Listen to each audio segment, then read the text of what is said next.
नीतीश कुमार जी के राज में जनतांत्रिक संस्थाओं को समाप्त करने का काम है। विधान परिषद के सभापति घूम करके चुनाव में वोट मांग रहे हैं। किसी भी जनतंत्र के लिए इससे दुखद बात और कुछ नहीं हो सकती है। चुकी हुई पार्टी और चुका हुआ उम्मीदवार से कुढ़ने की जनता कितना भी नीतीश को प्रयास करने और कितना भी वो संवैधानिक संस्था और सरकारी नौकरों का दुरुपयोग कर लें, हर हालत में केदार गुप्ता ही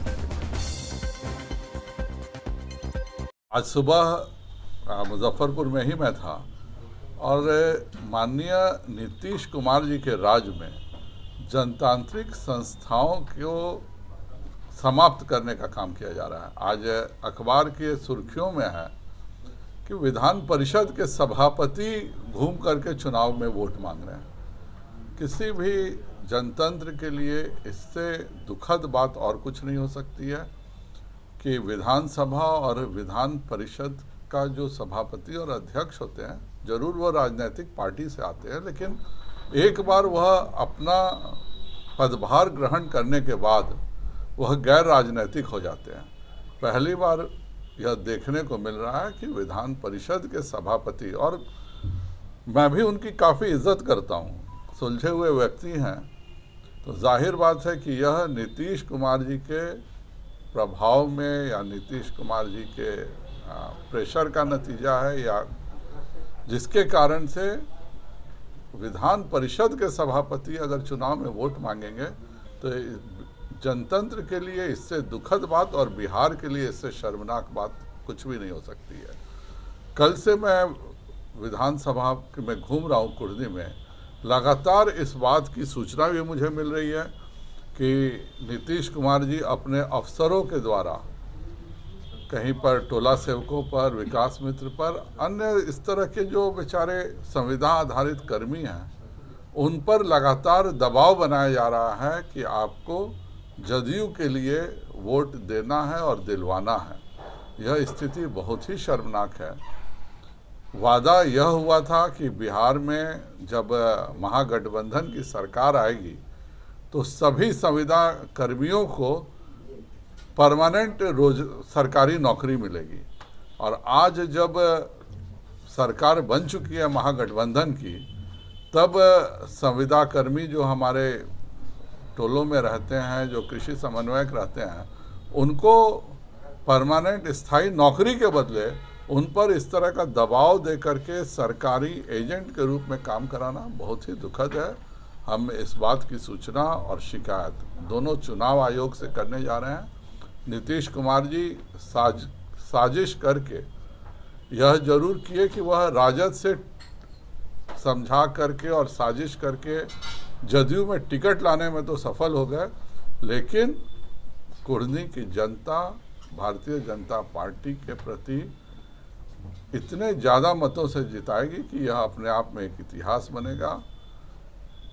चुकी हुई पार्टी और चुका हुआ उम्मीदवार से कुढ़नी की जनता त्रस्त है। जिस प्रकार मनोज कुशवाहा जी का कार्यकाल विधायक के रूप में रहा, उससे कोई भी जनता कितना भी नीतीश जी प्रयास कर लें और कितना भी वो संवैधानिक संस्था और सरकारी नौकरों का दुरुपयोग कर लें, हर हालत में केदार गुप्ता ही जीतेंगे। आज हम लोग लिखित शिकायत करने जा रहे हैं। आज चुनाव आयोग को और प्रेक्षकों और अखबार के कटिंग के साथ यह शिकायत करने जा रहे हैं कि इस तरह से जो संविदा आधारित कर्मी हैं, उन पर गैर वाजिब दबाव बना करके उनको धमकी दिया जा रहा है कि तुम संविदा पर हो। वादा तो यह था कि उन्हें सरकारी नौकरी परमानेंट दी जाएगी, उसके बदले धमकी दिया जा रहा है कि तुम्हारी नौकरी को हम लोग खत्म कर देंगे। यह बहुत ही दुखद है। अच्छा, महागठबंधन बीजेपी को लेकर के बराबर हमले कर रही है। अभी बता रही है कि AIMIM उसकी ही भी पार्टी है और उसको जानबूझ करके खड़ा करवाने का काम करती है। जो भी पार्टियां चुनाव लड़ रही हैं, उसमें कुछ पार्टियां जो हैं जिनका अपना एक एजेंडा है, उसके तहत लड़ते हैं। नाम ही है उनका मुसलमान, तो अगर आप उम्मीद कीजिएगा कि वह किसी दूसरे समाज के व्यक्ति को चुनाव लड़ाएंगे तो यह सोचना ही दिक्कत है। लेकिन यहाँ ऐसे भी दल हैं जिनको एक मकान के इशारे पर महागठबंधन एक मकान देने के एवज में जब चाहता है तो समर्थन लेता है, जब चाहता है विरोध करवाता है, जब चाहता है डमी कैंडिडेट देता है।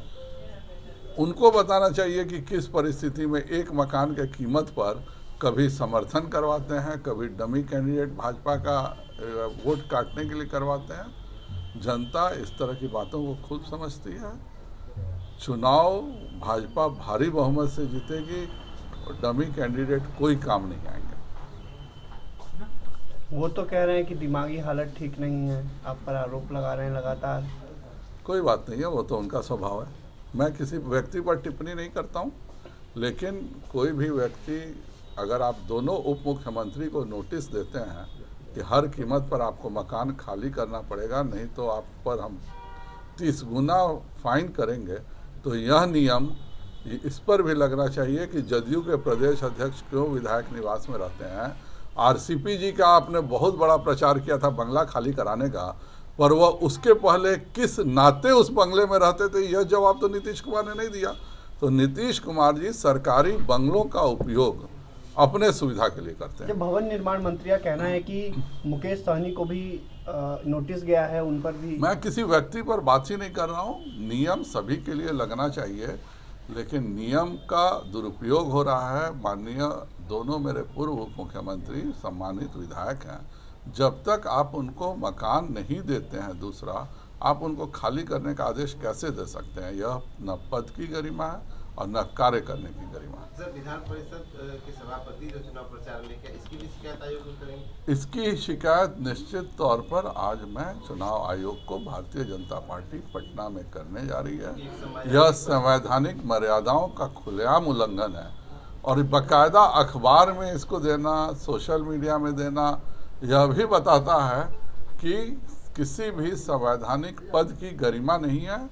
सभी लोग एक तरह से नीतीश कुमार जी के स्टाफ के रूप में हैं, वो जिसको जो आदेश देते हैं उसकी मजबूरी हो जाती है। मैं बहुत ही ज़्यादा सम्मान आज भी उनका करता हूं, पर नीतीश कुमार के आदेश के पालन करना और एक संवैधानिक पद को इस तरह से कलंकित करना किसी के लिए उचित नहीं है।